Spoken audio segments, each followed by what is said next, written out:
So, Tokyo 2020, did they medal when it comes to equality and diversity? I think we're going to have to say a no on that one, unfortunately. And I think, while we've certainly seen it lauded as the most gender equal, I think therein lies one of the fundamental issues. And what we've seen is, yes, near gender parity in terms of representation of women and men, but we've also seen a window into the lived experiences. And, we just scratched the surface a little bit, and the numbers tell one story, but the experiences do tell something quite different. And at the same time, it's really been interesting when you take a look at just the lack of resources and lack of support that women in sports and elite sports get compared to their male counterparts. And yet, again, at Tokyo 2020, the big stars, the headlines, all about the likes of Simone Biles, the likes of Naomi Osaka, the likes of the Australian swim team, right? Is that sort of casting a new light on how much funding should go into women in sports? Yeah, and I think some of those examples that that you mentioned there really bring to light some of the ongoing issues. And if we think about the Australian swim team, for example, it was really fabulous to see. Once they announced the team, we had this marvelous sort of image of a near gender balanced, pretty much gender balanced swim team, and then we had 7 men standing in front of them who were the coaching staff. And again, if we kind of look at the experiences of Biles and some of the other women that you've mentioned there, the way that they're constructed in the media and the way that they're represented really matters there. And we've seen some really big criticism of those 2 women, that is Osaka and Biles, for coming out and talking about their lived experiences. We know that Biles is a survivor of sexual abuse in sport, and in spite of her, I guess, challenge, she has come to the fore and sought to use her profile as a means to challenge some of the issues in sport, particularly as it relates to safe spaces in sport. We had seen a lot of controversy about some of the rules by the IOC, whether it's bringing their families to the Olympic Village, right? Give us a few examples of the lived experiences that women have faced that really do not live up to the promise. Yeah, and I think, just sort of thinking about Japan as a host nation as well, the World Economic Forum, their Global Gender Equity Report, placed them as 121 out of 153 nations in terms of gender equity. So one of the really big issues with this Games has certainly been the organising committee, and that while women have been sitting at the table, their voices haven't necessarily been adequately enabled and certainly not valued. And I think when you've got typically, and what we're seeing in the IOC is men making decisions, things like the inability for the beginning stages of women not being able to be accompanied by their children and family members. Well, there's a problem with that, particularly when we've got women that are lactating and they've got to feed their babies. So when you've only got, as I said, one lens, one voice being heard, we see some impractical decisions.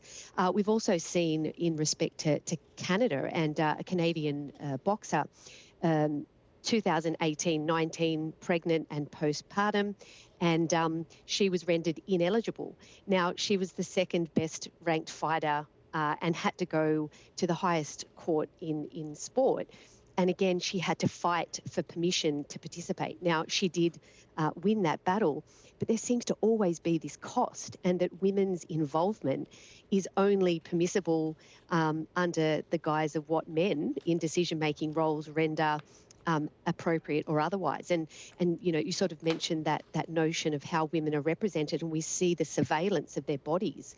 And we've seen the German team come out wearing the unitard, and they feel more comfortable in that. Certainly, we've also seen the the Norwegian handballers also really pushing against that surveillance and, saying that these uniforms are impractical.